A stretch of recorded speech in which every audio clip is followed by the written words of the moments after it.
in here.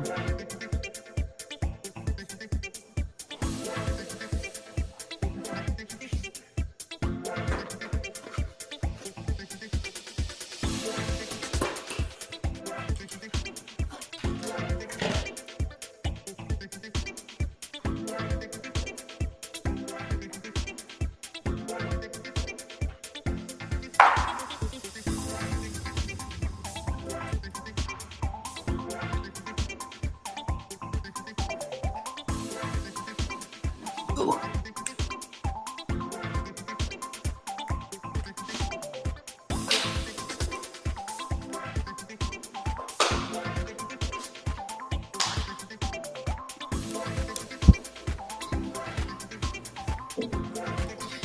All right, plug the computer in here. What's up, everybody? Let me turn that music off here. We can get started. So what's up? We just finished up Hobby Hotline. Another great episode with Dr. Beckett, Victor from Rookie Card.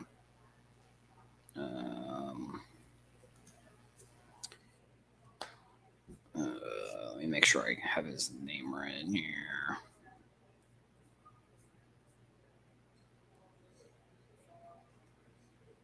Rookie Card Resource, I think is what he calls himself. And then also Mike from Junk Wax Hero joined as well. Oh, we gotta pull up a couple things here. Make sure we got all the info we want to talk about on today's episode. Let's see.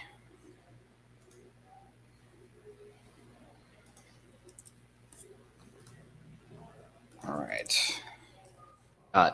Tim from SlabStrong joining us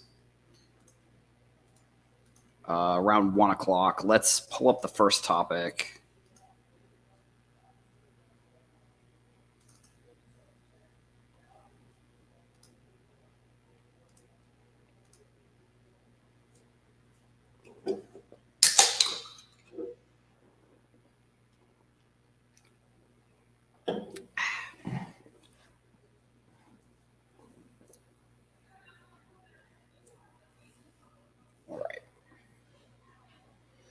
What's up, everybody? Thank you for clicking on this video. My name is Adam from Heroes for Sale. Today, we're going to be talking about the Dallas Mavericks being eliminated from the playoffs, unfortunately. Let's get right into it.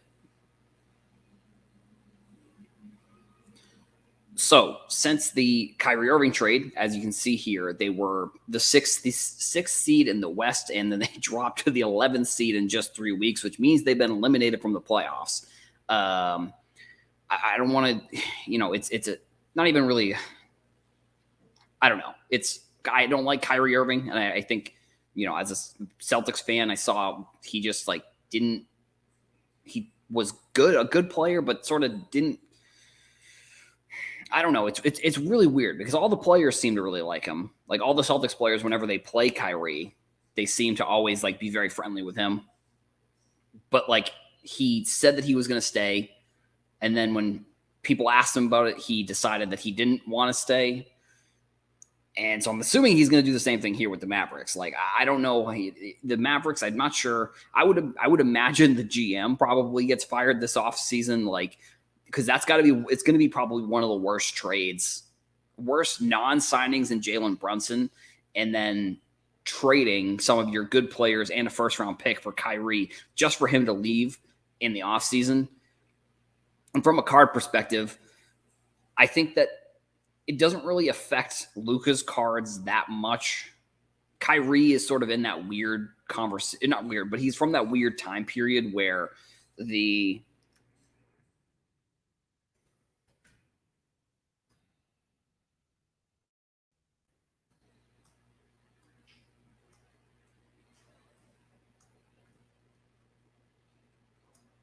just setting up the timer here. Sorry.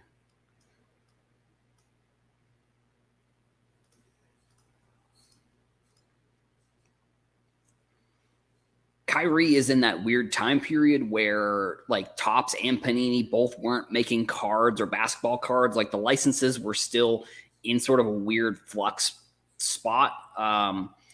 So, if you're looking for Kyrie cards, the 2012 Prism is technically probably his best card, but like overall, it's not really his rookie because it's coming from his second year. He was drafted in 2011. But there's only like one Panini, or there's only like one or two Panini cards that are Kyrie's rookies. With Luka, he's obviously got that 2018 Prism that at this point, if you're in sports cards, you have heard about. I don't know if that's, to be honest, I think the Luka Prism card, I think it's going to be a combination. I think the Luka Prism card and I think the Zion Prism card are going to go down as like the 89 Upper Deck Griffies, like of the next generation. Like, I think those two cards, and it's kind of, like I said, coming from two different eras, I think we're just going to see so many of them. And I even think that maybe with that Griffey card, like there were so many other Griffey cards that ended up getting graded. Like if you look at like Card Ladder or any place where they have, total population reports, you're going to see Griffey as like the highest player graded. I don't necessarily think that's the case with Luka. I think like his Prism card obviously is extremely highly graded. I don't know if his like Optic or his Donruss or Select cards are really in that upper echelon of like total graded cards like they are with any of the 89 Griffies. But I do think that and I even think that there are obviously more 89 Griffies, but I think that this era's hobby and the way that people view the 89 Griffey from sort of the junk wax era is how I think that people are going to view the 2018 Prism and 2019 Prism Luka and Zion cards, just because there's so many of them. And I think in a way, it represents sort of the era that is and was cards. Like, I think if you look at the Griffies, like everybody was out there trying to get the Griffey, I think similarly to like everybody out there trying to get the Luka or the, Zion. I think Zion more than Luka's, but like I think in general, those two cards are kind of going to be viewed similarly in the future. Obviously, we saw like if you look at like Tatum's Prism versus Luka's, there's such a dramatic increase in population. I don't think there was as dramatic an increase to the Zion as there was from the Jason Tatum to the Luka, but I still think that there was a significantly higher increase. Like if you were to, I can actually pull up that info too. Let me look at Card Ladder real quick and just compare years, because if you're comparing, years for Luka, and I think Tatum is probably going to be the best player from that 2017 draft. So I would say he's probably the player. Let's see, choose a player. No, index cards. We're going to go 2017 Prism, Jason Tatum.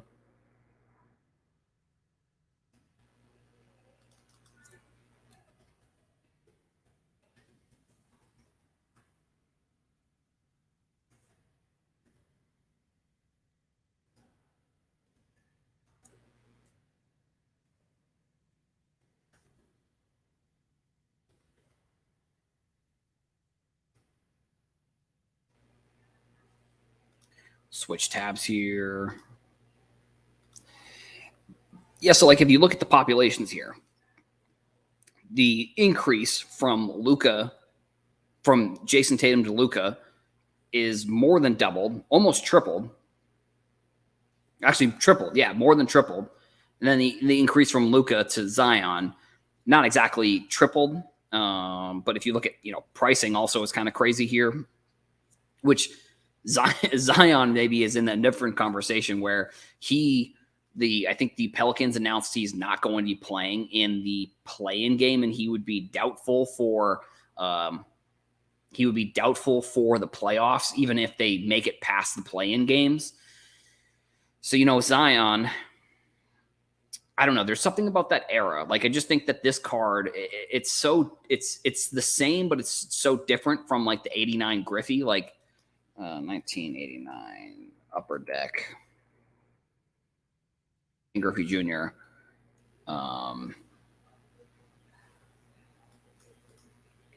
There's more PSA 9s and 8s of that card, I think. But I think the And maybe it isn't just the Upper Deck Griffey. Maybe it's just in general the era that I think we're looking at with cards with these players is like I don't know if like let's see, maybe we'll look at 2 weeks and see if there's any. And Luka has increased a little bit. It looks like Zion's obviously decreased. I don't know. I think it's going to be a weird time period over the next few years because of what sort of happened with Zion. Like it seemed like he was in the news because of his injuries, like a lot when during the season, like during the first few seasons. And now it sort of seemed like it went a little bit under the radar that he's not going to be playing in the play-in games and then maybe even not in the playoffs. I don't know what has to happen really for him to not be injured. Like it's unfortunate because I think there was so much money spent on Zion. Same with Luka, but there was so much money spent on Zion that like I think I'm just wondering where the money ended up going. You know, like I think it's one of the like did the. I'm just trying to think of the point that I'm trying to make here. All the money that was spent on Zion is not in the hobby anymore. So I think, and maybe it's just a Prism in general, is all of that money that was spent on those Prism cards is now not in the hobby. Like, because people, if you look at year, even maybe 2 years on these charts, like, especially with Zion, because like I said, it started at 600, and now it's 10x down. So like, if you even own those cards, like, and you bought them for 600, like, are you even selling them for 75? Like, I don't even know. Like, I don't have any of the cards, so I don't necessarily know it one way or the other, but I'm thinking like, or even, you know, with 1200 to 300 or 600 to 200, not as bad of a decrease, but like, are these cards that you're even looking to sell at this point? Like, because yes, to get the 75, I guess, is good, but it's like if you bought in April of 2021, you know, you're minus 10xing your money, which I don't know. It kind of begs the question, like, how did that even happen? Like, if I had to guess, and I think now kind of in retrospect, a lot of the stimulus, a lot of the like work, which people are still working from home, but I think a lot of the stimulus and the money that people were getting, it probably affected these pretty significantly now that we're kind of taking a retrospective look at it, because everybody got money, everybody got those checks, and there was probably people that didn't really like need them. Like, because if you look at the bracket of money that people had to make to get the checks, it wasn't like it was like, if you look at the high end of it, the people on the high end didn't need the checks. Like, it was probably more the people on the low end that needed the checks. So the people on the higher end, they were kind of just spending the money on whatever. So like, you know, we're probably never, I mean, I hope that we never get to a point where that has to happen again, realistically. So, you know, that's probably where someone looks at it and says, I have, you know, an extra $600 laying around to buy one of these cards, or I have an extra $1,200 to buy one of these cards.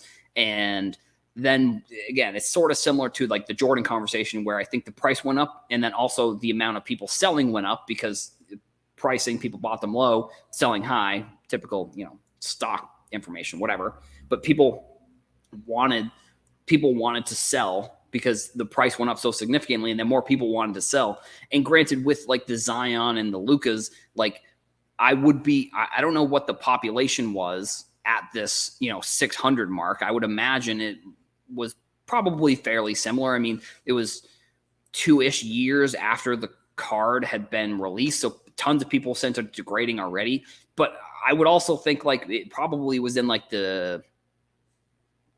actually, is there a way to check? I'm not sure if there's a way to check the population report here. Let's see. I don't think there's a way to check the population report, but if I had to guess, it probably was in the like 10,000 to 15,000 range, where in the past few years, that's where it's gone from, you know, whatever, 15 to 20, 22. So I think that also probably has an effect to it. The Luka card, maybe not as much, because people probably got that all graded and people got most of them. But I also would be interested to know, like, how many of these cards exist? Like, how many of these cards aren't graded? Because I think also, let's see, actually, let me pull this up and then look at the population reports. So total population, 41,000 with a 54% gem rate. So 54% of the cards, half of them are getting the best grade you can. That doesn't seem sustainable. That seems like they should be. It seems like with these newer cards, there should be a little bit of a different grading scale, because half of the cards coming back perfect grades, that sort of doesn't make sense to me. Like, I understand that, based on the grading standards, it is what it is. But it almost feels like if you're getting a card graded, and it's maybe similar to what BGS was just doing, but like, it almost seems like the modern cards should be graded harder because they're made already nicer. And maybe that's the thing. Maybe they're made nicer, so you get a higher grade. But at the same time, like, why is the scale not different? Like, why is the scale for this card the same as like an 89 Griffey, where if you ever have owned an 89 Griffey, it's obviously a lot thinner. It's, it's paper. It's not the chrome version like the Prism cards. So I don't know. Like, and I guess I'll go back to the point of, like, will Luka being out of the playoffs affect his cards? I would say potentially.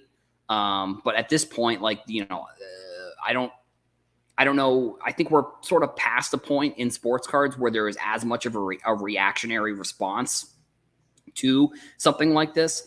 I think it may affect it a little bit, but I think in the past we would have seen a very dramatic decrease than we would have today. I don't think we're in the same spot when it comes to what the market looked like. So will it affect the cards? Probably, but will it affect it as much as if this had happened like a couple years ago? Yeah, probably not, to be completely honest.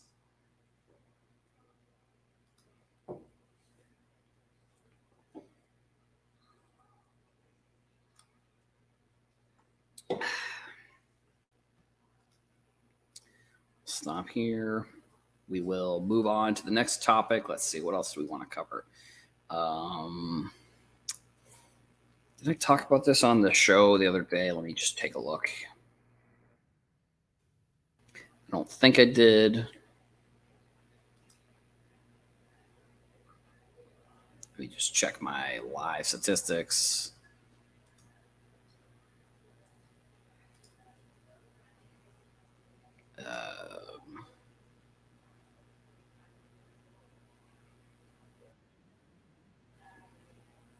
WWE. No, I didn't. Okay, so here's what we got. Let me just.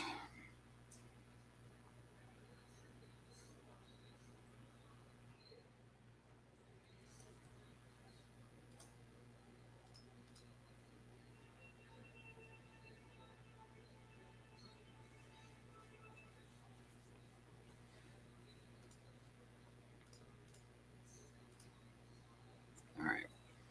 What's up, everybody? Welcome back to the. What's up, everybody? Thank you for clicking on this video. My name is Adam. I am your host. Today, we're going to be talking about some of the new information that's come out about opening day and some statistics that's going on in baseball right now. Let's get right into it.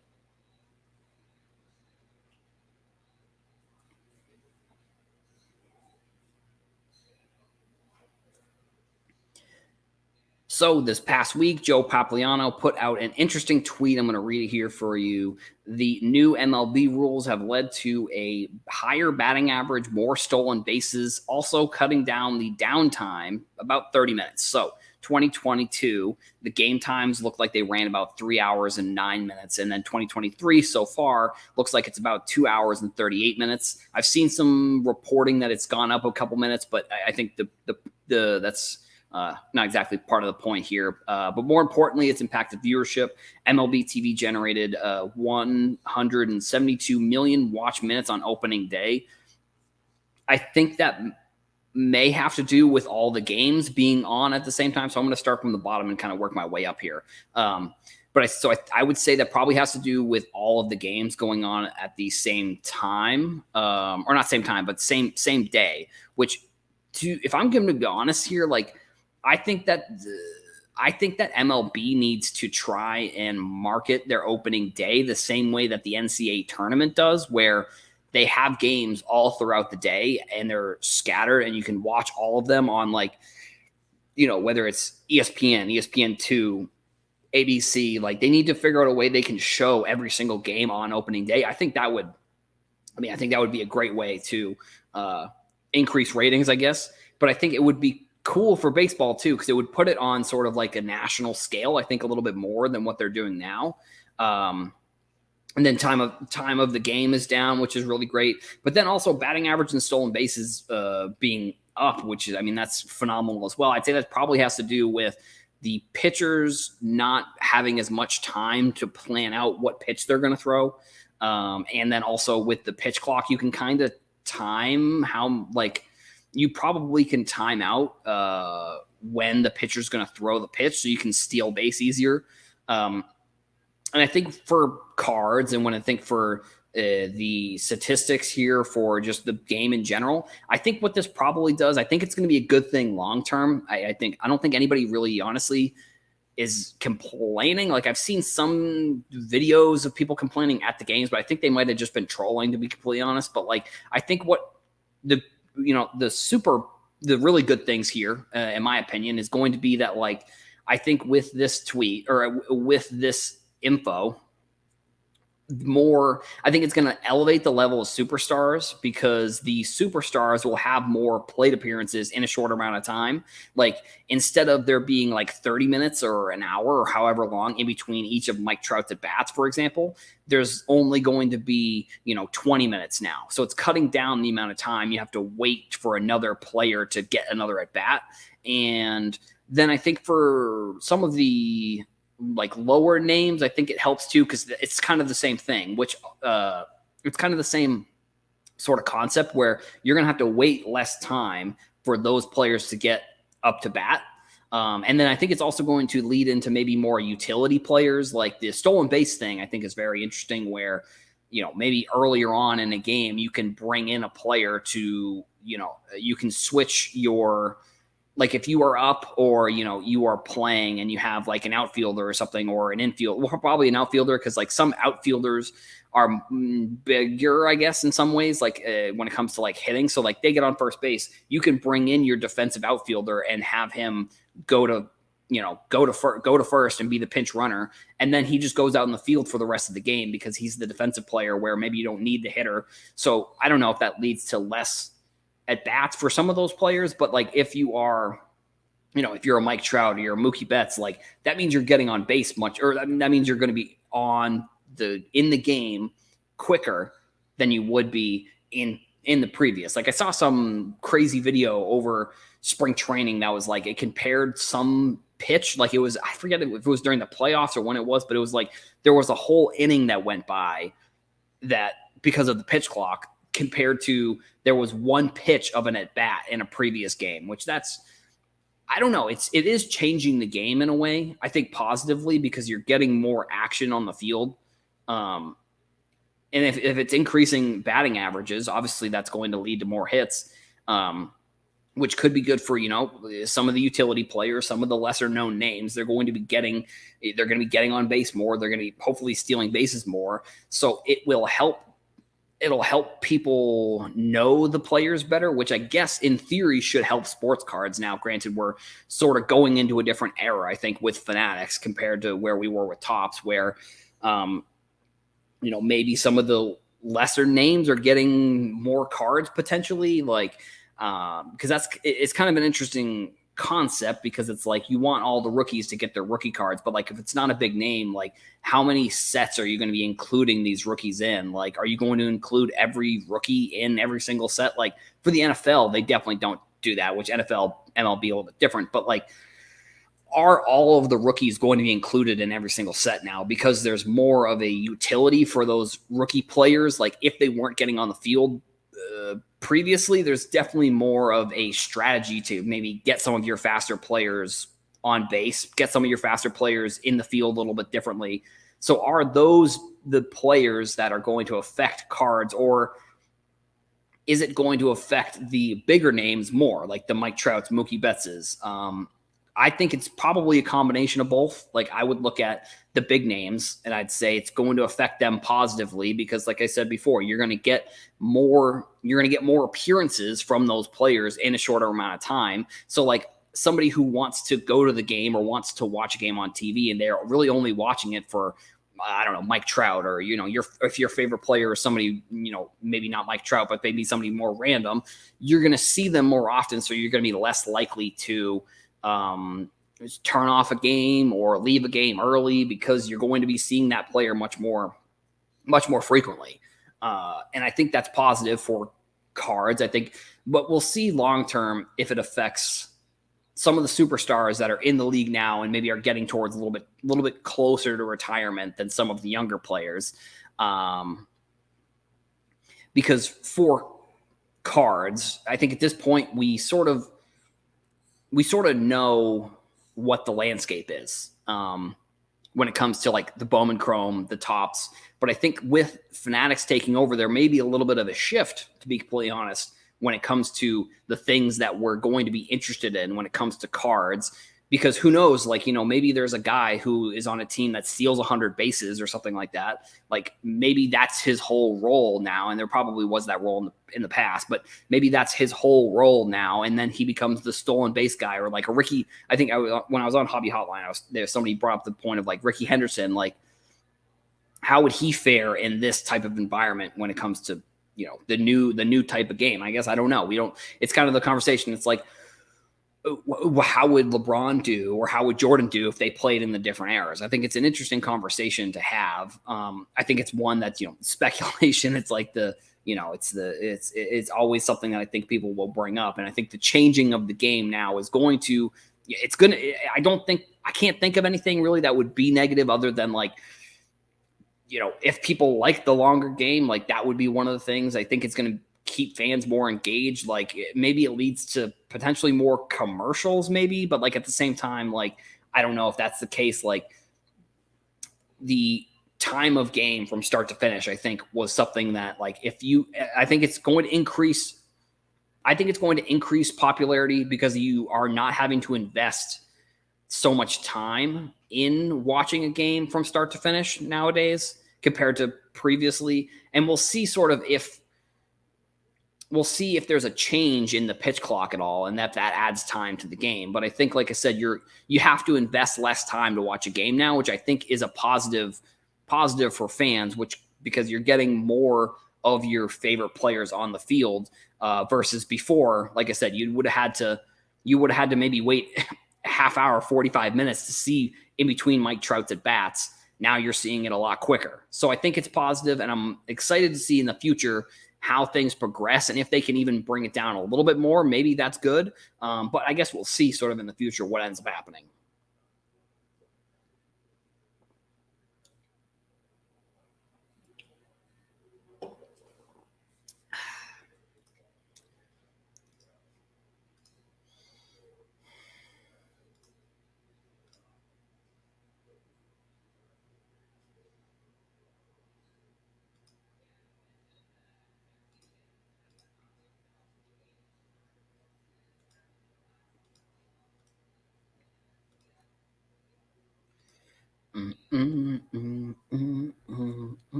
All right. Yeah, I guess we can get into the hobby boxes here.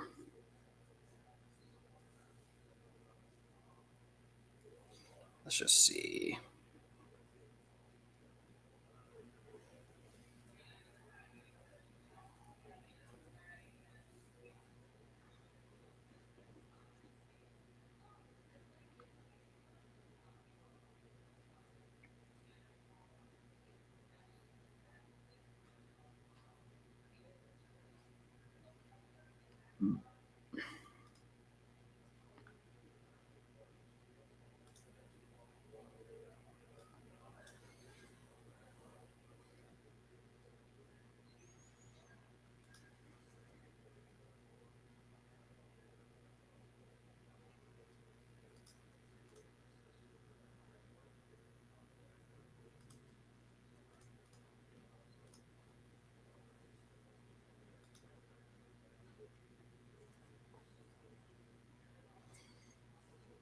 What's up, everybody? Welcome back to the video. Thank you for clicking on it. Make sure you leave your comments in the comments below. Like the video if you enjoy, and subscribe if you are new. Let's get right into it. So today we are going to be talking about the hottest hobby boxes from March 29th to April 4th. So this is from the past week. I guess not super surprising. Topps flagship Series 1 is back on the list here with opening day. I mean, I think a lot of people are going after those Topps hobby boxes, so it's not super surprising. I'm actually just going to open up eBay here and just check out pricing and see what people are charging, because like it's interesting. Like back in the day, I remember being able to buy hobby boxes for like $60. And it looks like, let's just share a screen here. Looks like, depending on which one, jumbo boxes, 250. Looks like they're going for around 100.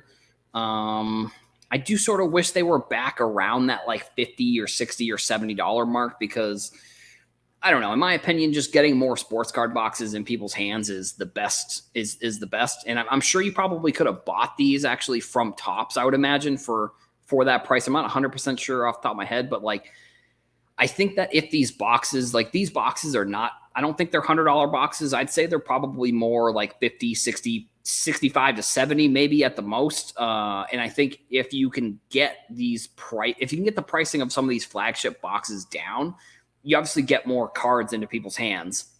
And I think that's definitely ideal, especially when you're either getting an autograph or a relic card. Like you're not guaranteed one or both. You're guaranteed one or the other. And I've talked about this in the past. I wish it was just you were guaranteed the autograph, or you were guaranteed an autograph and a relic card rather than one or the other. Because like if you're spending $100, like you should be getting at least 50%. Like if you can get like a couple of good rookie cards and you can get like a decent autograph, you probably can make a decent amount. Like you probably make like 50, $60 back. But like if these boxes are $100, all it does is make it harder for you to make some of that money and then kind of reinvest. But I'm not using invest in that way, but like buy cards or buy more boxes or buy more cards. That way you can kind of fund your hobby experience, to be honest. Number 2, Topps Big League. Interesting. I'd be interested to see what I'm hoping that these are not more than 50 for a hobby box. Let's see. So yeah, about 65. I think that these should probably be more like 30 or 40. I think Topps Big League should probably be like $30 or $40 for a hobby box, and then Topps Flagship should probably be like 60 to 70. Where unfortunately it looks like the Big League boxes are like 50 or 60 depending on where you're buying them, and then the Topps hobby boxes, the flagship hobby boxes, are going to run you in like the 100 range. I don't really love that. I mean, I like I said, I think if you can get more cards into people's hands, that's probably the better. And I think this week actually we saw the social media follow card came out of this product, which is like something new that I know some people say is kind of corny.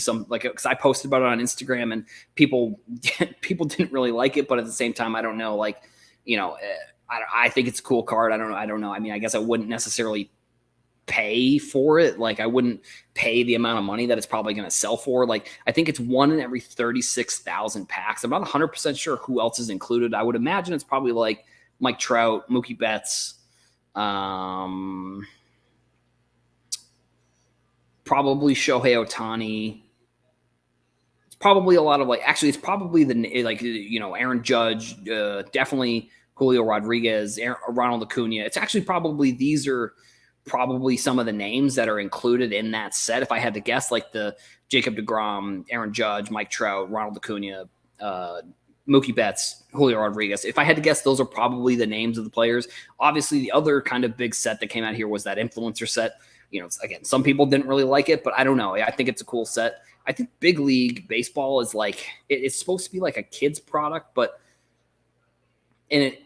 it is, I guess, in a way, like, because you are getting a ton of cards out of the boxes. Like it's 18 packs and then 8 cards per pack, and the design is very cartoonish and kind of geared towards kids, but like it's kind of, I think it's interesting. Like it's kind of the thing that I'm talking about with like the MLB debut patches. Like what product do they choose to put some of these high end cards in?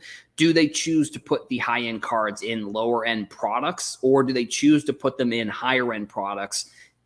Because if you put it in the higher end product, you can just charge more for it. But if you put it in the lower end product, that might drive the price of the lower end product up. So it's a catch-22 in my opinion of which product that card should come in. So like with this one, for example, like the influencer card and the follow back card, like I get that it's more for kids, but like making the card so rare that there's only a few in there, it doesn't exactly make a lot of sense, I guess, just because like, I don't know. I guess it's like I kind of wonder who the product is geared for, like who, like the follow product, like or the follow card. Like I guess it's for kids, but at the same time, it's like is an adult going to buy that? And then also like, but like if you buy it, like what are you even getting other than a follow? Really nothing. So like I don't know. It's probably not. I wouldn't go out there and buy whichever ones are on the market. Like I think there's one that's up to like at least above 2,000. Last time I checked, I forget which one it was. The Mike Trout. But yeah, there's that product. Let's see, Court Kings, kind of a cool product. I mean, I like the design. It's a newer Panini basketball. So this is, I think I'm pretty sure this is like the newest class. So like I'm pretty sure this should be the like Chet Holmgren, Paolo Banchero class. Looks like it comes one autograph and one memorabilia card again per box on average. Don't love it. But it only comes with 10 cards. So again, it's a little bit of a hit-based product that I feel like almost – it's weird also that they put the age 9+ on there. I wonder why they put the age 9+ on those boxes, because I haven't seen that actually on other boxes. I'm not 100% sure why they did that. But that's something, I mean, interesting, kind of the age is 9+ to put something like that on the box. I think that's kind of interesting. I don't know necessarily the reason why, but either way, it's on there. I think it also looks like it comes with one of the official Panini NFTs, which I guess is cool. I mean, or one of the blockchain cards. Like Panini actually, I think, has done a decent job, in my opinion, with NFTs and some of the blockchain cards. Like they launched the concept like back in Zion's rookie year with the National Treasures blockchains cards that you would buy them individually. And then I think you got a digital card with the physical card. And I think they've actually done a decent job when it comes to like Topps, I think, has had a little bit of a rough go of it. Like they've switched companies that they've used the NFTs for. So I think Panini has done, like I said, a decent job, I think, with the NFTs and the concept of it versus Topps. Contenders football. Yeah, I mean, this Contenders football, let's see what these boxes are selling for. I think we might have covered this in a previous one, but let's just check it out again. So hobby boxes, 280, actually not terrible for you get 6 cards per pack, 18 packs per box. And this actually is probably a really good, looking at that price, honestly, versus like if you could spend $300 on a hobby box, this is probably one that I would suggest buying if you can find it for $300, because it's a good hit. The autographs, obviously, you're getting out of here. It's the #1 autograph product for football players, and you're getting a ton of cards per pack and a ton of packs per box. So I think it's kind of a win-win when it comes to what you can pull out of there. Like you're getting a lot of cards, but you're also potentially getting some of the autographs that are like the biggest autographs for some rookies out of these products. I'm not 100% sure how they do the like veteran autographs coming out of this product. Like, I don't know how many of them there are compared to like rookie autographs.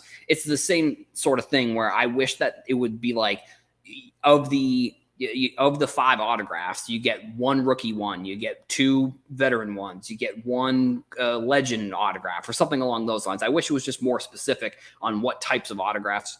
I wish it was more specific on what types of autographs you were getting, because like if you pull 5 veteran autographs out of this box, you probably didn't make any of your money back. But if you pull like a good rookie one, like if you pull like any of the quarterbacks, you probably made a decent amount back. Like if you pull the Brock Purdy, obviously, or you pull Kenny Pickett, you're probably making a decent amount back. But like if you're getting 5 veteran autographs, you're really, you probably didn't unfortunately do very well on that box.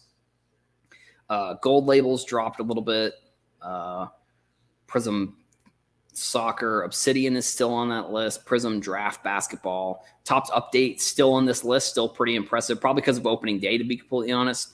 Panini Extra Edition, which has Drew Jones and Jackson Holiday. Kind of interesting that Panini has a little bit of a different approach to when it comes to putting in some of these maybe prospect cards than Topps does, where Topps does Bowman and Bowman Draft, and Jackson Holiday was in last year's Bowman Draft, and then Drew Jones is in this upcoming Bowman Baseball. So like they split up the rookies to market the product a little bit differently. That is something that I would maybe potentially like to see Fanatics change. Like, make it specific to Bowman Draft has all of the drafted players. Bowman Chrome has maybe all of the rookies, and then Bowman Baseball has like international signers, international signees, and stuff along those lines, where you're getting like this. I think it's the second overall pick ends up being in that next year's Bowman Baseball, and the first overall pick is in Bowman Draft from that year.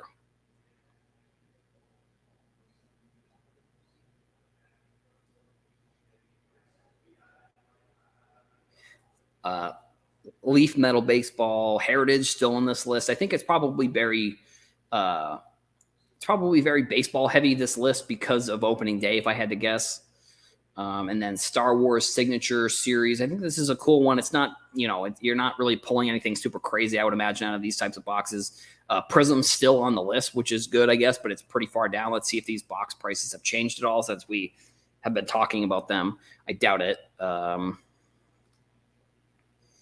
Yeah, still about $650, it looks like. Yeah, I mean, not $650 is still too high for Prism for me, to be completely honest. And then I think these are the last couple products here. Yeah, so then Bowman University Chrome. I would imagine this ends up jumping up a little bit when the draft comes around, because you have a bunch of the players who are going to be drafted who will have their cards in here. We saw the Anthony Richardson 1/1 Superfractor sell a couple weeks ago. I don't think we've seen the Hayden Hooker card might be on eBay. I think, I forget if it's the auto or the non-auto Superfractor, but I think that card is on eBay. And then Topps Chrome Sonic Light Box. Yeah. So, I mean, that's pretty much all we got for the Hobby Box. I guess Hobby Box Report, Rip It and Open, whatever you want to call this segment. That's all we got for this one here. Thank you to everybody for watching this week, and I will see you in the next one.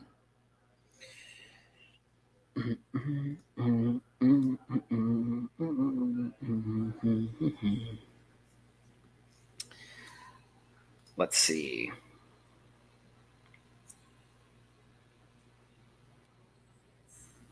Wembanyama.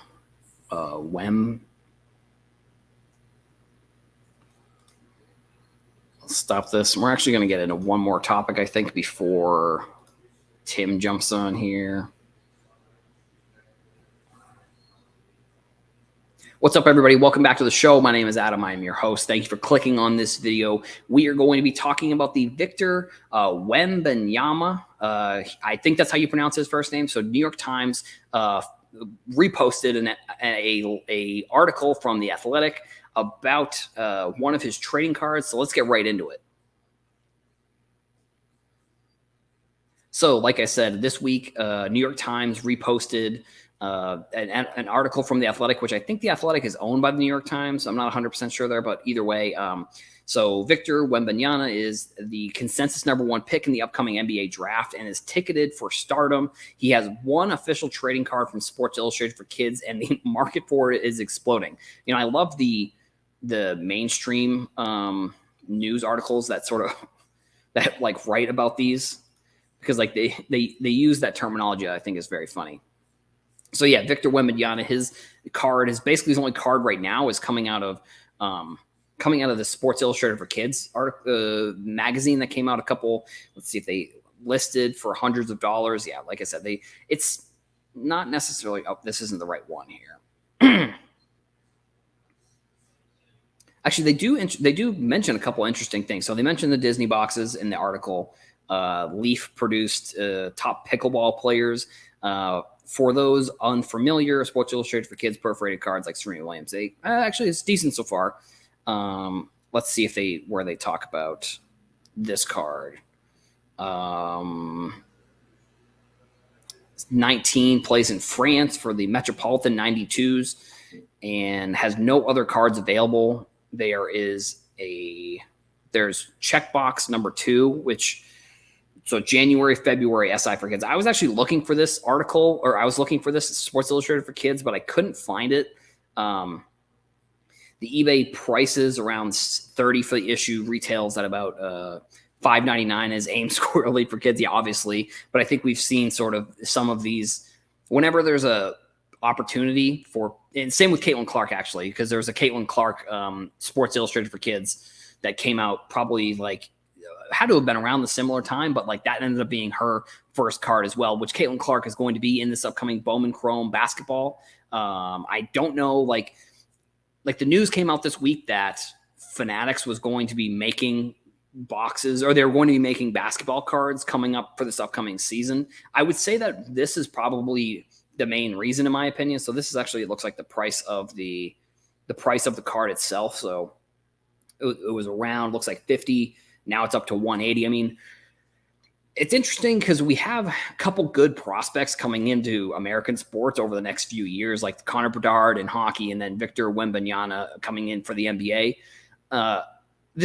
He's probably one of the main reasons why Topps is looking and trying to come out with a basketball product in the 2023-24 season, because they're trying to get some sort of, whether maybe it's a Bowman set or they're trying to get like some sort of set with him in it, because I think it's obviously going to drive prices of that product if he's in the product.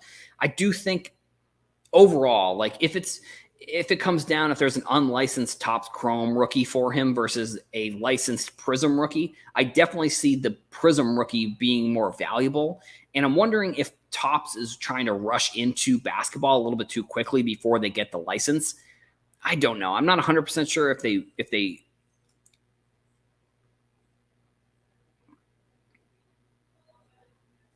I'm not 100% sure if they're rushing into this when it comes to like the products that they're trying to come out with so early on. Like, I think they have shown though that they are willing to come out with an unlicensed product the year before they do get the license, because like with Bowman basketball and Bowman football last year, they were unlicensed. So like the Bryce Young first Bowman Chrome card was an unlicensed card, which Alabama, I almost feel like their jerseys are very,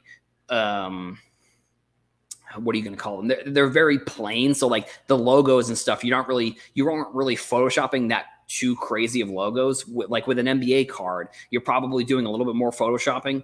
But like I said, Topps has shown that they're not afraid necessarily to come out with an unlicensed product the year before they get the license for something. Now, I think with NIL, that may be a little bit different than this, because NIL sort of came out of nowhere. We sort of know that the Topps and Fanatics are going to be getting the licenses for products in the next like few years. So are they going to go to Panini, and are they going to try and get the licensing, or are they going to try and license their license? I don't know exactly, or buy the license or something along those lines. I don't know one way or the other what they're going to do here. But like I said, we know that Topps in the past has come out with an unlicensed Bowman product before they had the license. So I don't know. I wouldn't put it past them to come out with a unlicensed product like this with his rookie card, because they're trying to drum up some of the excitement for him.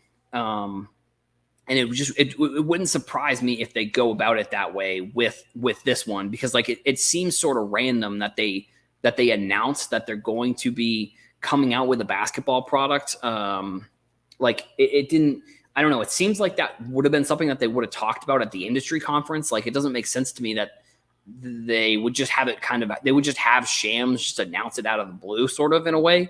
So I think they probably will come out with a product that has Wembanyama in it. It is all going to maybe depend on how they try and sell the product. Like if they look at it and say, we are willing to put out a Victor Wembanyama card that's unlicensed, versus just not coming out with the card at all, like, does that help their sales? I guess maybe the question that I think in the future we'll be able to answer. We don't know right now. We only really know right now. And like I said, that Topps is planning on coming out with cards in the next NBA season. is that going to be like like how Topps did with Steph Curry's rookie? Maybe it's going to be something like that. I think that product might be fine. Like it would be a little bit unfortunate in a way because obviously the licensing is going to be very important. But like in 2009, Topps came out with Steph Curry's rookie and it was unlicensed. So like maybe people look at it that way and say that it's not going to be so bad. Maybe they figure out a way to make it cool. I don't know exactly what they're going to do, but I guess we will see kind of coming up in the future what they plan on doing with that license and with this player who's clearly going to be the number 1 pick in the upcoming draft. Hey, man. What's going on? Can you hear me? Yep. Perfect. Let me just set up everything here. Oh, we look good.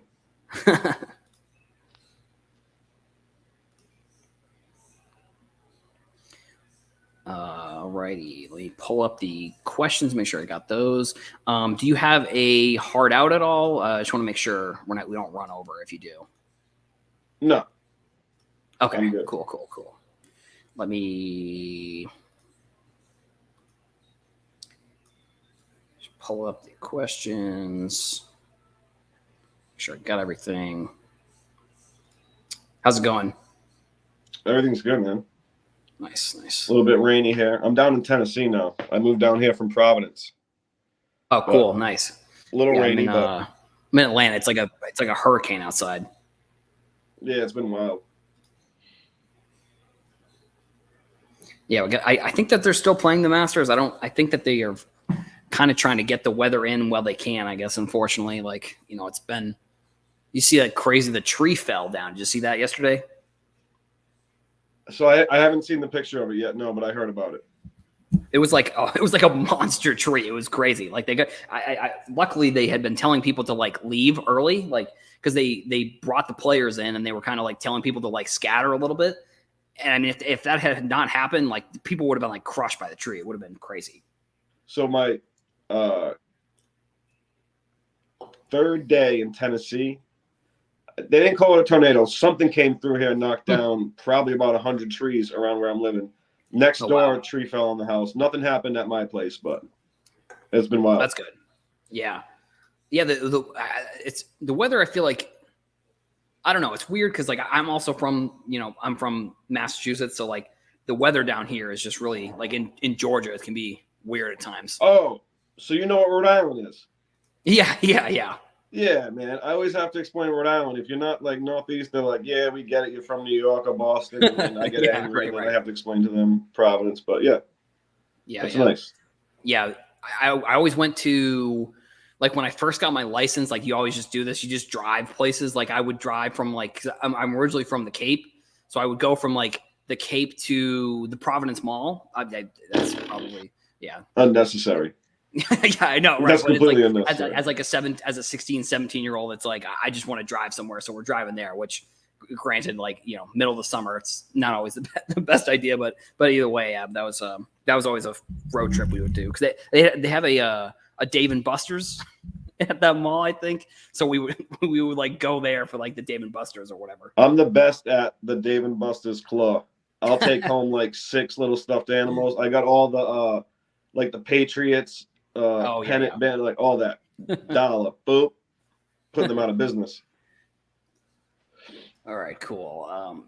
Excuse me. We'll get started in a second here. All right, and okay.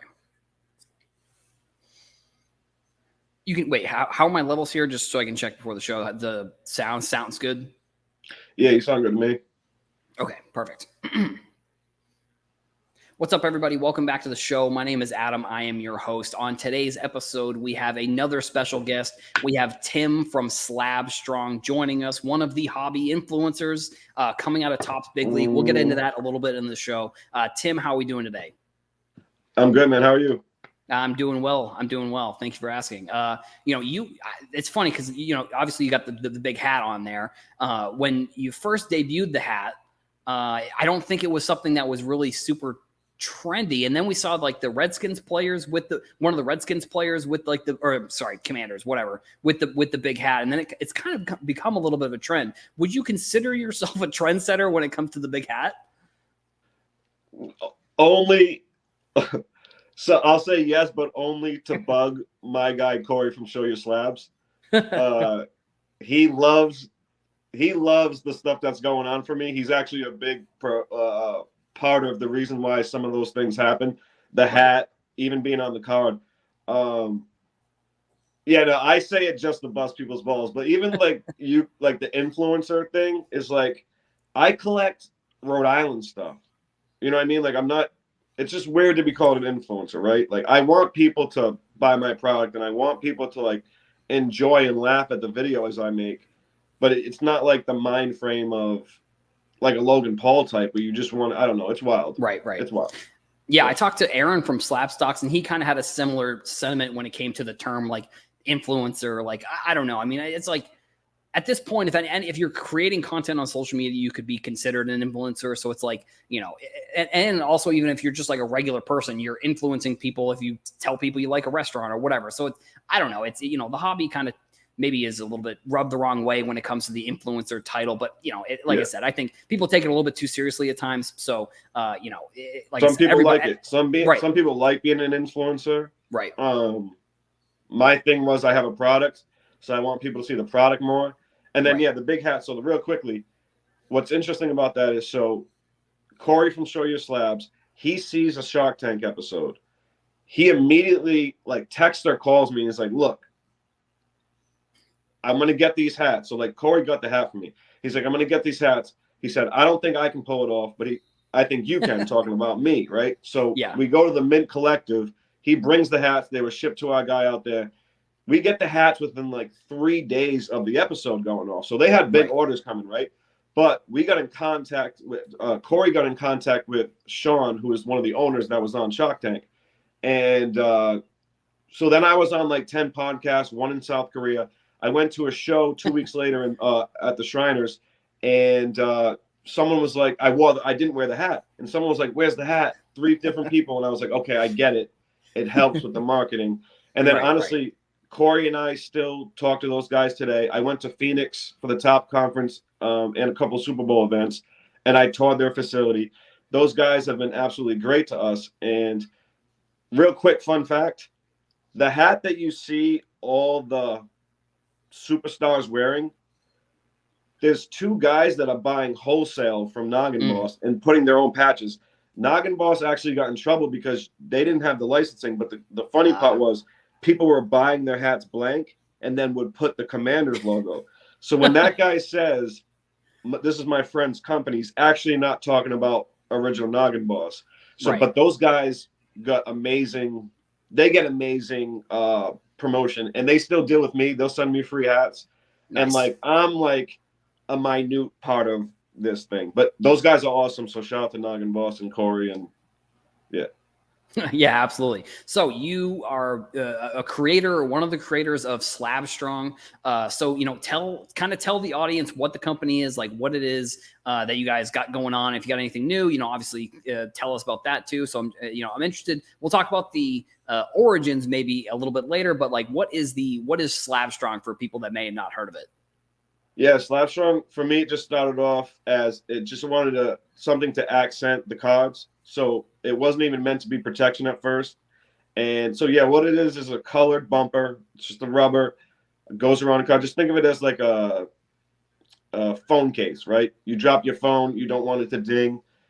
So originally, like I said, it was about color. And then when you start really getting into and seeing that there is a percentage of people that have actually dropped their card and had to send it back, you go, okay, there might be a utility for it. I think I would say maybe it's like 75% of the people are doing it because it makes the card look better or the slab look better. And I do think there's that component of protection, but I think it's really like the design of it, if you like, you know, so like, I think it just makes cards pop. This is just the black one because I wanted to make it neutral. I have black and clear, which makes it like so you can hardly see it. But then I do color match as well. It's big in the TCG world. But yeah, it's just a colorful protective bumper. Whether you like it for the design or you're actually clumsy, it'll work for you. So Love that. SlabStrong.com. And You want to check that out. right, SlabStrong.com. I'll make sure to put all of the, I'll send you the links. I'll put all the links that you want me to put in the episode description when the full episode comes out, and then in a live description as well. So the origins of the company, kind of how did you get started with it? Like was there a moment where, I don't know, was there a moment where you dropped a card and you're like, oh, I wish I had a protector? Like how did you kind of get started with SlabStrong? No, I lose my job. Basically, March 15th, I lose my job. I was actually going to go see Providence College play the next day at the for the Big East tournament. That was the game that they cut at halftime when everyone learned like they were shutting things down. March 15th of 2020, right? So I lose my job, and at that point, it's like, okay, like you'll be jobless for a month or two. I got furloughed. So then I got a call 3 months later saying, hey, like, you're not coming back, right? And at that time, my girlfriend goes back to work. 3 months later, everything's fine. Like, opens up minimal. She was a bartender. I asked her to marry me. She says yes. She breaks her ankle 2 hours later. Oh my God. And is sitting next to me on the couch for 3 months after that, after having surgery. So I have nothing. I lose my job. At that point, I have just unemployment. Nikki loses her job completely because her broken ankle, but they deny her unemployment. This is weird, right? They deny her unemployment because it wasn't COVID related. So it was this whole weird thing where we're just down and out. And I started selling my cards on eBay of my personal collection, stuff that I didn't want to sell, right? This is like, okay, you got to do what you got to do. And from there, just starting to understand what was happening to the grading game, I said to myself, okay, these companies are essentially protecting a card. And then it switched from the label from Beckett to PSA being the most dominant, right? So all of a sudden, now labels matter. Like the labels truly matter, because before Beckett was top dog, right? Right. PSA just started killing it, right?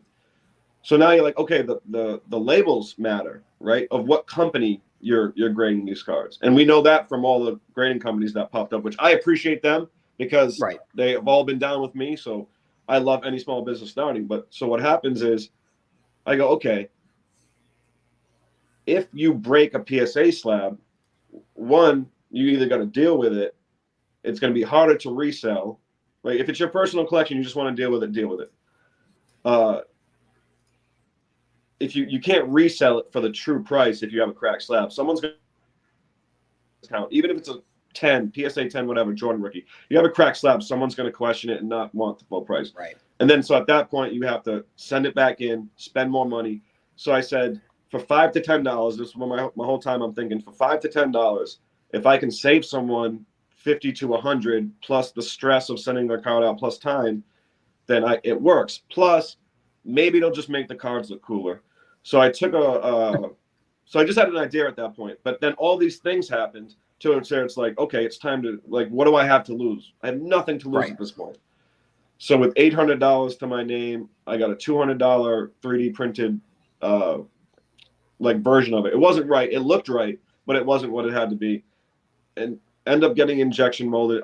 My patent published August 1st.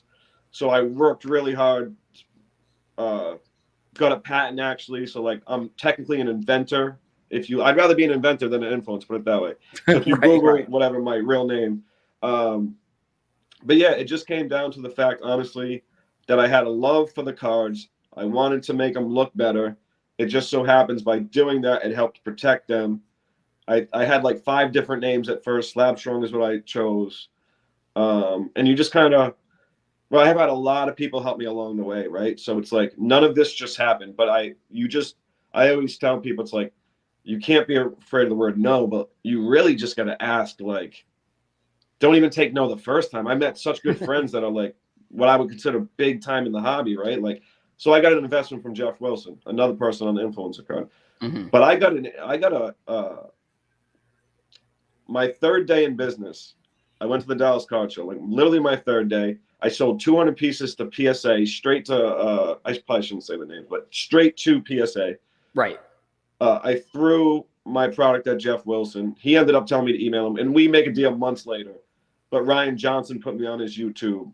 Nice. You know, I was the first to market, right? I have competitors Right. now, but I was first to market, right? So it was like a whole. It happened for me. It happened really fast, and I went from a restaurant manager to owning a business and being an entrepreneur, and I'm still in a whirlwind about it. Right. So, but yeah, that's how it started. Oh, I love that. I mean, yeah, it is such an inspiring story going back to, you know, those times back in 2020. I mean, I'm sure there's probably a lot of similar stories where people just kind of were like, the same thing would have happened and they kind of would have just given up and they would have been like, whatever, we're all gonna die anyways from this thing. So yeah, but you kind of came out of the ashes and said, no, I'm gonna fix this. I'm gonna you know, build this business. We're gonna do this. And, you know, we're 3 years after kind of the I guess, I don't know.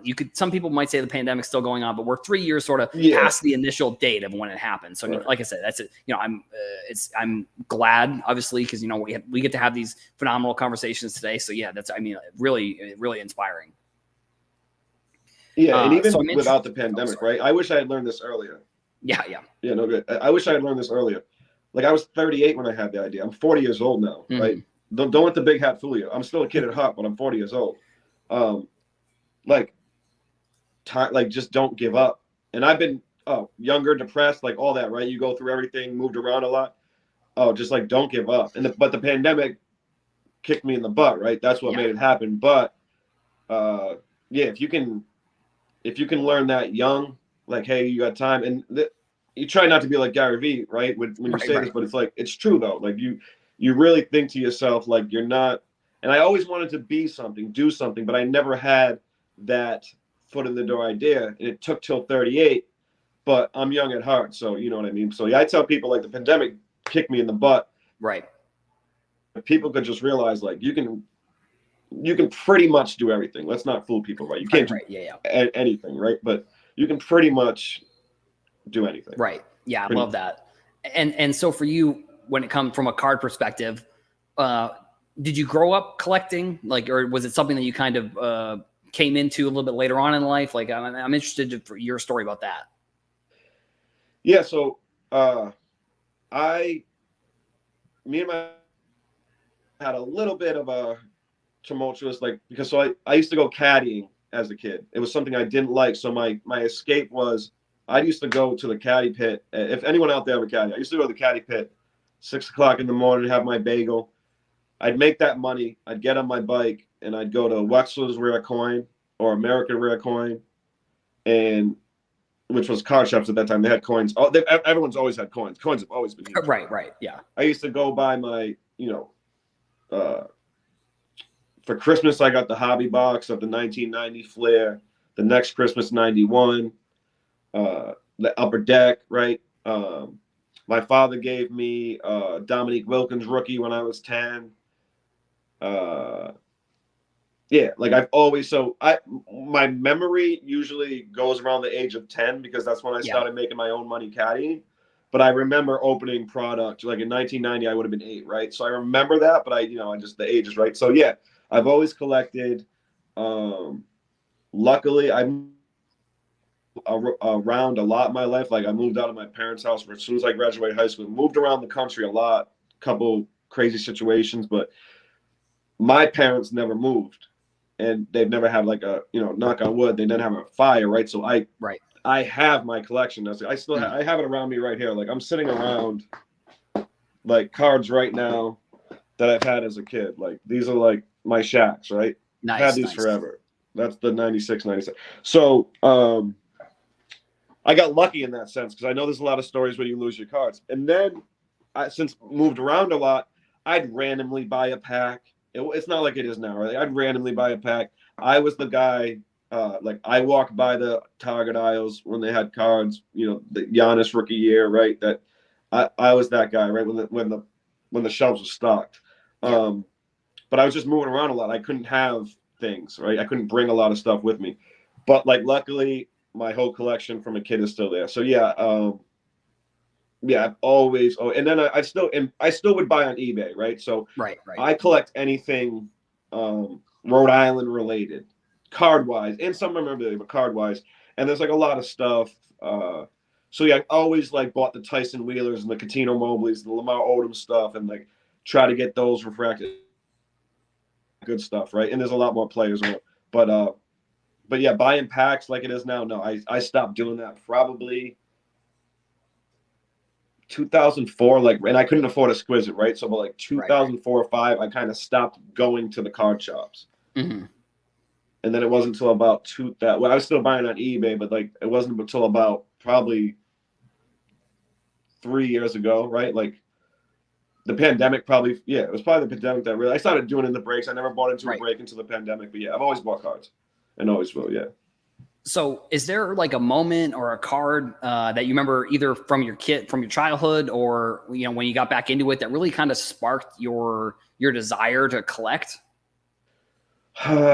So I would say, well, my dad gave me that Dominique Wilkins, 86, 87, but that's the thing. I didn't like know at that time what that really was. So I gave that to me on my 10th birthday. So that's 92. He would have given it to me, right?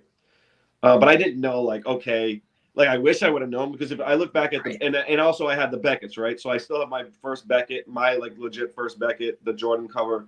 And like you could buy the whole set for or it was valued at $650 for like the whole set, dude. Wow. Right? So you don't think like what it is now, right? So I'd say that's a card. The guy, so my biggest PC, so I would say 1992, 93, 94 is when I really, really get into it, because of Isaiah Ryder. Isaiah Ryder put the ball through his legs, dunk contest. He became my PC. The Timberwolves became my favorite team when I was 10 years old. So like I have a crazy it makes no sense, but like if you put my Isaiah Riders, if anyone doesn't know Isaiah Riders, J.R. Ryder, check him out. He was dope.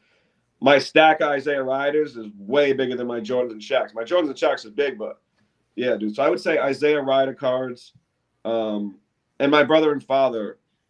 So like I'm 3 years younger than my older brother. They were collectors. They bought baseball and football. I bought basketball. So I had all the sports in the house too. Nice. I just didn't collect the other stuff. I just did basketball. Nice. And then, so, you know, throughout maybe your career, your life, have there been any cards that you've sold that you like regret selling that maybe one day you want to add back to your collection? Or I'm interested, you know, have there been any regrets when it comes to selling cards in kind of your lifetime? Yeah, dude. So I have, I might have it right here. I can show you. So actually, I have one right here. So everybody out there, just so you know, if I can't get a PSA 10, I want a 5.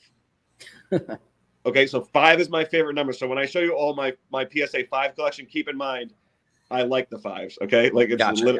So this card I sold at the beginning of the pandemic when I needed money. Sidney Wicks, you guys can check him out. This PSA 5, PSA 10, I forget the price now, but if you look up Sidney Wicks, he was a good player. This is from 72. My father must have given to me this at some point, or I pulled it up from there used to be a big card show in Rhode Island when I was very young. So I don't know exactly where I got this as a kid, but I had it as a kid, sold it. I bought it back as a PSA 5. The Dominique Wilkins rookie I sold for $20, and like, dude, so that like the card my father gave me, right? So I've been trying to get that back, but that exploded. I also Kareem Abdul-Jabbar. I think it's the action packed one. It says action something on it. I forget what year that is. I also regret selling, and this all happened like I had to sell a bunch of stuff to get some money. I also sold. Oh, dude, the Dr. J. I forget the year. 79. It's got to be. But when he's on the Nets, bro. Not his rookie, I don't think, but his an ABA card of his, and then just random Shaqs and stuff like that. But yeah, those cards specifically, like, I actually regret, and I'm trying to buy them back. Like, I bought this one back. I'm satisfied. I got the PSA 5, but the thing is this. I also sold. I had this amazing Providence College bobblehead collection. I collect anything Providence. I sold that, but keep in mind, there is regret. But like I said, this was all for SlabStrong. So I'll be able to get this stuff back. None of my collection is worth a bunch. You know what I mean? So it's like I'll be able to get all of it back. But it was all for this moment. Like it was all for this goal. And so that's why I work so hard too. I think that's another kick in the butt, right? Like when you're down and out and you need to sell some of the stuff that you truly love, it's like, okay, you better make up for it. You know, so but yeah, those are a few of the cards. You really actually hit me right in the heart with that question. Right there. Yeah, I love that. So is there anything that sports cards has taught you throughout your career, you think? I don't know if sports cards itself taught me anything, right? Because I never sold anything up until recently. So it wasn't like I was learning finance through it, right? It's not like the other guy's story. But what I have learned is that there's a lot of good people. Don't get me wrong, there's a couple of, you know what I mean, in this hobby. But there's a really lot of good people. And when you say, okay, the hobby, right? Quote the hobby, keep in mind, like I do this. So I do this. This is my business, right? There's guys that technically have business, but there's guys that have 9 to 5. There's guys that not only have 9 to 5s, but have corporate or their bosses themselves, right? Right. So the hobby has taught me to like be open to new ideas. Because there was a guy like me talking to a guy like Corey from Show Your Slabs, so Dan from Stand Up Display, Right. saying, hey, check my product out. I like your product. Check my stuff out. Hey, Jeff Wilson, invest in me. Ryan Johnson put me in. Like, Right. There's guys like Definitely. me, so don't shut them off. And also don't be afraid to be like, hey, I don't want a part of it or you don't have a good idea. But no, just it's taught me to network, be as good as a person as you can be. When you get annoyed, get angry, apologize sometimes, but basically try to be as good as a person as you can be. And you can really network. Like that's how I got on the card. Like Right. I have 10,000 followers on Instagram. I'm not an influencer. Like that's Right. and all this just happened to me, right? Like I was just lucky enough to have good people believe in me, right? So, and I don't know if you heard, I'm on a card. Right. That. So actually, that was going to be I told everyone. that was I going to be the told next everyone for the interview, question. like I'm gonna try to work in that I'm on a card on every. Oh, I mean, hey, but, honestly, like that's. I mean, that was actually going to be my next question. Is like, I talked to Aaron from SlabStrong, and you're obviously on that. They're phenomenal. I think some good names on that. The checklist of people that I think are pretty inspiring, and I think even you sharing your story here, I think just kind of adds to that. So, like, what's the backstory behind how you got onto the card? Because, like I said, I feel like that's everybody's kind of dream. So, like for you, what was the backstory there? I got to leave out one detail. Okay, yeah, that's fine. But someone at so basically, I was getting married. This is how it went down. I was getting married October 1st of last year. That was the same time the industry summit was happening in Las Vegas. I couldn't make it, but all my boys are there, right? Like I know everyone there. There's meetings happening at the industry summit, at other places, Tops Fanatics. There's meetings happening. Someone said to my guy Corey from Show Your Slabs, hey, we're thinking about putting like people on cards. Like, how do you think the hobby would react? Like Corey's, deep. People ask people's opinions. Corey says, oh, you got to have Tim and his big hat on a card. I'm told right away, the guy gets on his phone and is like, we got to have Tim on a card. And it went down. And so thank you, everybody at Tops. But essentially, it goes back to networking. Right. They like me. I got myself in front of everyone. And thankfully, when I'm trying to be good, people like me. You see what I'm saying? So it's just networking, man. It's just contacts. But yeah, Corey from Show Your Slabs, he gets the credit for buying me the hat. And if I don't say it, he'll be in the comments talking about this. Yeah, and he'll pull receipts. So yeah, no, he that's how it went down though. That's literally how it went down. And so here's the cool part, right? So he then calls me. So this is October 5th, and he gets live just like this. And I'm going to tell you too much of the story now because I don't care. So now we're live face to face, and he's like, keep in mind, this is my boy, right? So it's like, he's saying, Tim, he's got this smirk on his face. He's like, I got to tell you something, but I'm not supposed to tell you something. And I'm like, what do you mean? And he's like, oh, it's bad for me, but it's good for you. And like me being me, I'm like, dude, I literally say to him, what are you talking about? If it's good for me, it's good for you. Like, how could it be good for me and not good for you? Because I know, like, if something good was happening, we would tell you, right? Right. So he just smiles. He's like, no, it's really bad. And then I'm like, Corey, dude, I'm like, you can tell. It was like emotional, right? It's like, bro, you can tell me, like, it's okay. And so then he tells me, and I'm like, oh yeah, bro, it's bad for you. It's bad for you, bro, because he'll know. And then so now, keep in mind, and we'll keep this a secret between us. Sure. And everybody watching. Yeah. So now they call me to tell me, right? I got a message from a big guy, like, hey, what's your phone number on LinkedIn? And I'm like, oh, okay. Like, this is someone real in the hobby. This isn't like just an influencer, right? This is and so he goes, okay, I'm going to Zoom call you. He gets on Zoom. He shows me a blaster box of 2021 or 22 Big League. And I'm thinking to myself, I'm like, is this bigwig right here? Is he selling me a blaster box? So, but no, that's always a joke I say, because I knew what was going on, but I'm like, but yeah, so he then says, hey, this is what we would like to do. And I'm obviously still excited, and then, it's just been wild, dude. But that's how it happened. Literally, my good friend, Corey from Show Your Slabs, suggested I be on it. That was a very long story, but that's how it happened. Oh, good. Yeah. I mean, that's awesome. I'm really, like I said, we met at the Atlanta at the Culture Collision. Super nice. I met a couple other people down there, and like I said, when I saw that you were on the checklist, I was super excited because we met and you were nice to me then. And, I like the content that you make, videos and stuff like that. So like, if someone were to come to you and say, hey, Tim, like, how would you describe yourself in the hobby? Like, what would you tell that person? I don't even know anymore, man. I don't think I can take the hat off now. It's tough. No, I don't know. Like, just real quick, just to get back to that point, it's real rare to be called an influencer. So right. Yeah. I have a lot of fun making jokes. I make jokes about people too in the hobby. Like, it's fun to have fun, right? As long as there's a cross line, it's fun to have fun.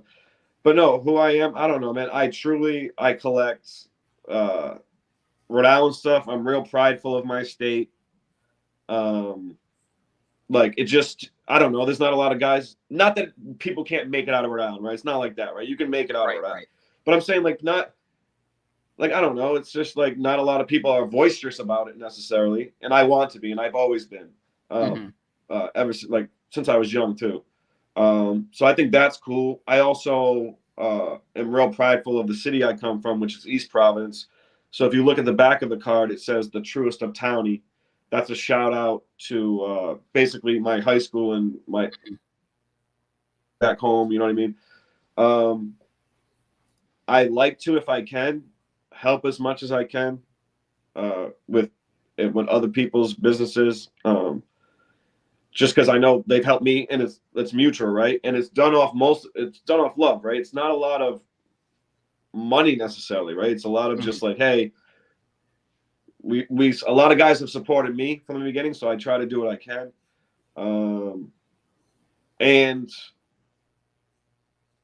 I just try to have a lot of fun. I tell people all the time, usually people know this, I tell everyone, like, I'm going to have the most fun that you could ever have because we're like dealing with cards and there's a lot of stress. There's a business, right? Like, there's a business going on and there's a lot of stress, and there's like, what if the dollar this and the markets crash that? But at the end of the day, man, I can go work a line in a restaurant again if I have to. Like, I used to manage restaurants for 15 years. The stress of waking up and having to sell SlabStrong and having to wear a big hat is minimal compared to having to deal with schedules, people calling out, people getting sick, all this other stuff, people complaining the spaghetti's cold. So, no, just like most people, I've been lucky enough to step back and know my fault. So I step back and go, okay, you've been through this, but learn from it rather than keep you down. I learned that at a late age, and I try to be happy. I'm married now. By the way, she did say yes from that story. She did say yes. Okay, good. She didn't break her ankle running away from me. But But yeah, I just try to be a good person. The key word is try, right? Because none of us are perfect. Right. Try to be a good person. Tell people not to collect Rhode Island stuff so I can continue to get Rhode Island stuff for dollars, cents to the dollar. Right. But that's it, man. I'm gonna keep expanding. I got some really big news coming up that I don't think I can share. I'm down here in Tennessee now, and I'm working with Sports Card Nonsense, Oh, nice. Mike G, and those guys. So I'm trying to expand the brand too. I've learned that I might be able to be a brand kind of thing itself, Right. and do stuff like that. And at minimum, have fun, going to cool places and doing cool things. But no, if anyone you run into me, you can't miss me with the hat. Right. Exactly. You only catch attitude if I'm on my way to go to the bathroom or get a sandwich. Other Right, than that, I think you met me, right? We were fine. Yes, yeah. I probably just ate, but yeah. Yeah, that's awesome. And I mean, from like a macro perspective, like, do you have any tips or any advice for somebody who's maybe trying to start a business within this industry? Yep. Don't real quickly, right? You cannot be scared of the word no. Reach out to everyone. I always do an initial like Jeff Wilson invested in me. He didn't look at the Instagram message I sent him, right? Because he wasn't following me. He didn't look at the Instagram message I sent him, I think, till 8 months later. Like after the deal. So like 11 months after I sent it. Something crazy. And he finally looked at it because I'm in the receipt photo. Like, reach out to everyone. Don't be scared of the word no. Don't be scared to show people, but also don't be scared to get criticism, because not everyone is going to like whatever you're doing. And that really doesn't matter. It just has to be enough people. But the networking thing, just try to be a good person. Try to shake hands, look people in the eye, get in front of as many people as you can. If you maybe buy them a beer, But right, yeah. Exactly. Other than that, no, it's really just the networking thing. And if you can take the no's and take the criticism and not like truly stress yourself out, there's going to be stress. That's the point. That's going to be. You won't do without the stress. You're going to get tight chested. You're going to doubt yourself. Just don't stop. I think that's the best key is networking. Don't stop. I might write a song. Actually. Yeah. I mean, that's great advice. I mean, I agree. The networking piece of it is like, I don't know. That's something that I 100% agree with. Like at any of the nationals, any of the shows, I'm always just trying to introduce myself to as many people as I can. And with the hobby kind of just changing, it seems like overnight it can change. Like, one cold wintry night in December, Fanatics came in and said they were buying the baseball license. So, and then they buy more licenses and all this kind of stuff. So like, from your perspective, like what are you excited for over the next couple of years with Fanatics coming in and just kind of in general? I mean, it could even be like, what are you excited for with the company and all that kind of stuff? They're clearly forward thinking, putting me on a card, probably the biggest move in card history. But in all seriousness, I think what they're doing, there's going to be bumps in the road for them. That's anything. But I haven't seen them do anything yet that I was like, they ruined it. Right? They ruined it. I know there's like negative joking, trolling comments. Oh, they put the influencers. I'll never buy tops again. Like, stuff is like the very small minority, and very small minority of people that like think like that. Right. I like what they're doing. Michael Rubin's continuing to show himself he was at the Phillies game yesterday outside with the Topps truck, right? Right. These guys are out there. A lot of these guys are at the shows, and they won't necessarily tell you who they are, but they're like involved. Yep. A lot of them are like ghosts in a sense, where they're really involved more than you think.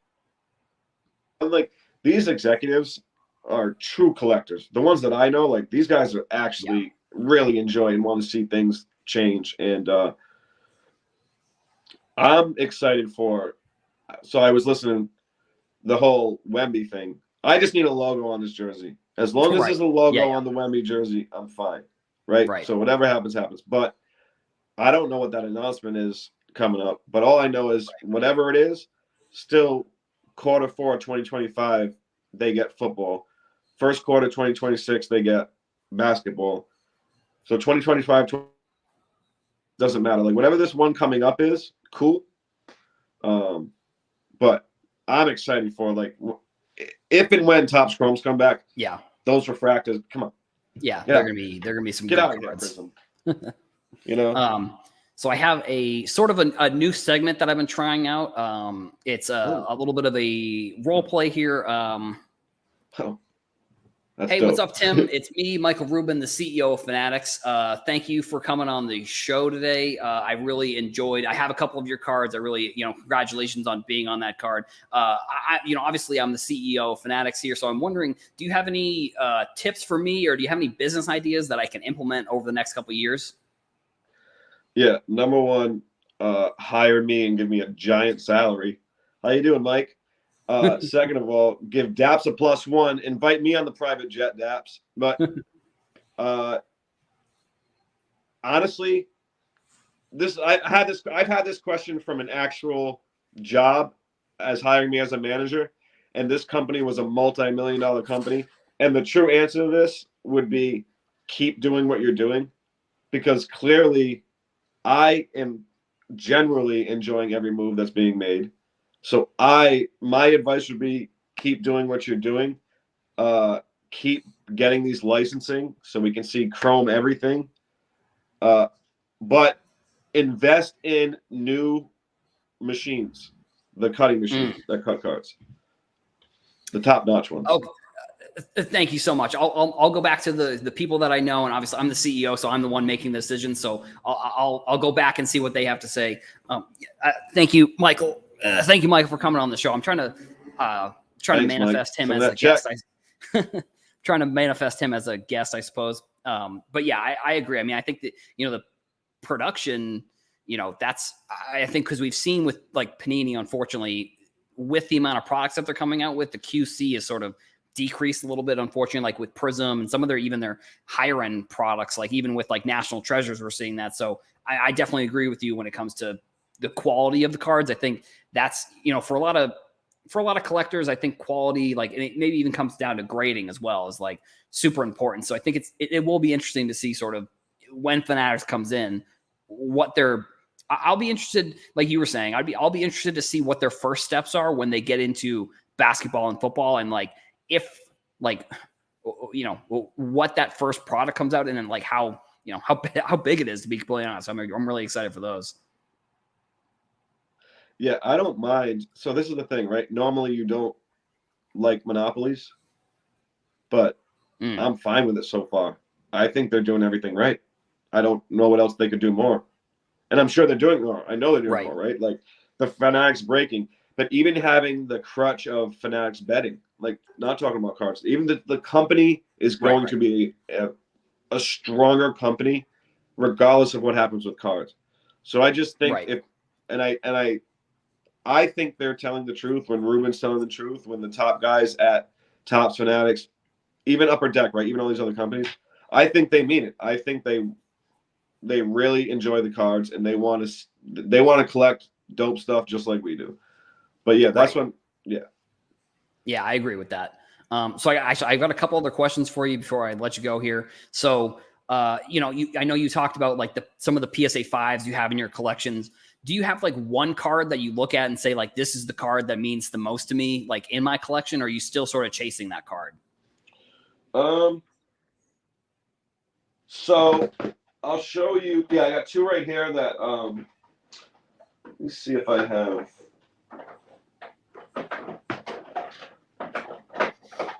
Let me see if I have. I can show you two basically. So this is a card I've had since a kid, and I sent it into PSA. I just recently started. My friend Gamer, she's awesome. She helped me sub to PSA. So I've had this card as a kid. I got an 8. Oh, nice. This Duke, right? It's probably worth $5, maybe not even. But this is what I'm talking about. This is why it's hard to be an influencer in the card game, because I just don't buy these, but they're mine. So this card I've had forever, and I've always wanted it graded, and I just, never did. And so I got this back. And then another card that I sent to her, I got this back. So I've been trying to get a 10 of this. This is a pop one only because no one else will send it in. So don't let me fool you. Don't buy these. But this is just my favorite cartoon as a kid. So I got a whole collection of these, and I'm trying to get a 10 specifically in this one, but I have other ones too. And Right. then probably my newest PC is David Duke Jr. He's from Providence, went to Providence College, now plays for the Nets. So I got like 75 of his cards. So I don't have any one of ones of his yet, but there's a couple of gold. Yeah. So I got a few things where some non-sport basketball that I kind of got like a top 5.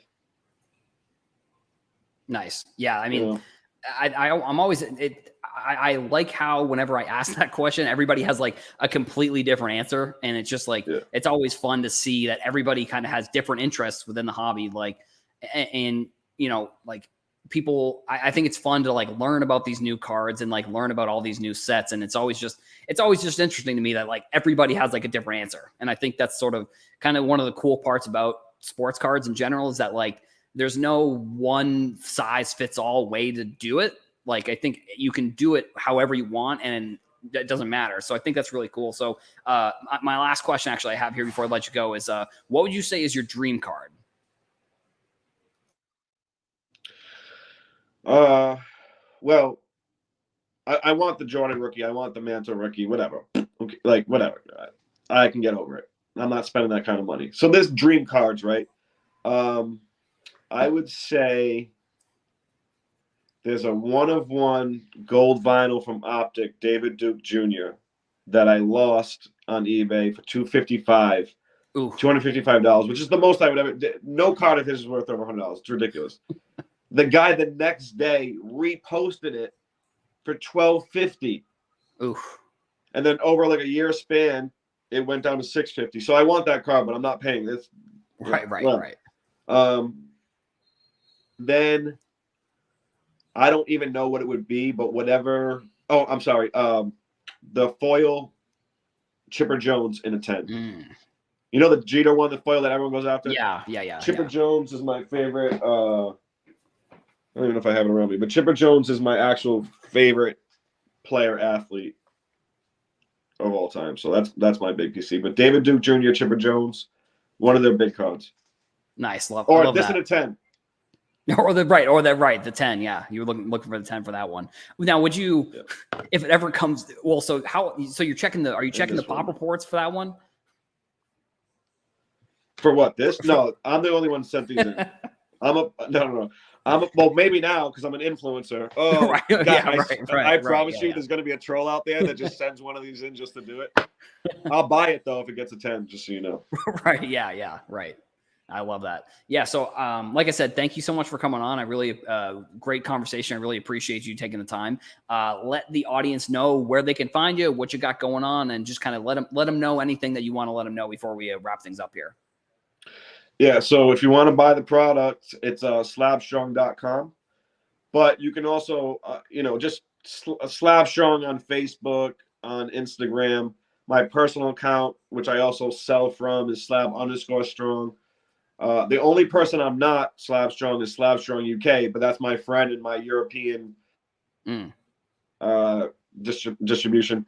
But yeah, SlabStrong.com. Type SlabStrong into anywhere, and but you'll see me all over. If you see me at a show, come say hi. Yeah, you can find me anywhere. Absolutely. Thank you so much for coming on. Thanks, bro. Have a good one.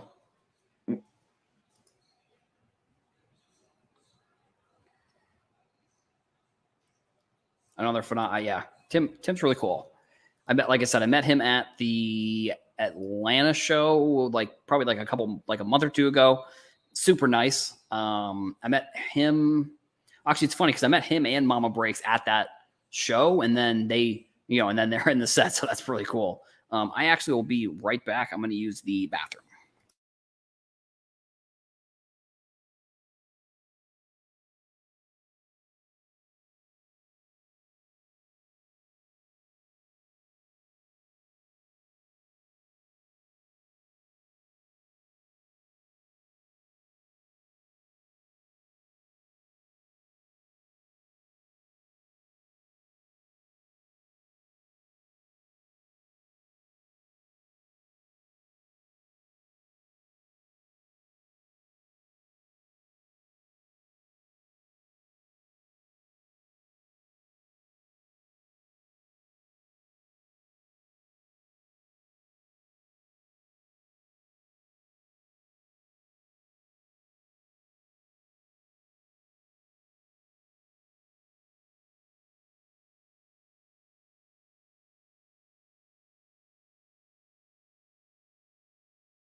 All right, we're back here.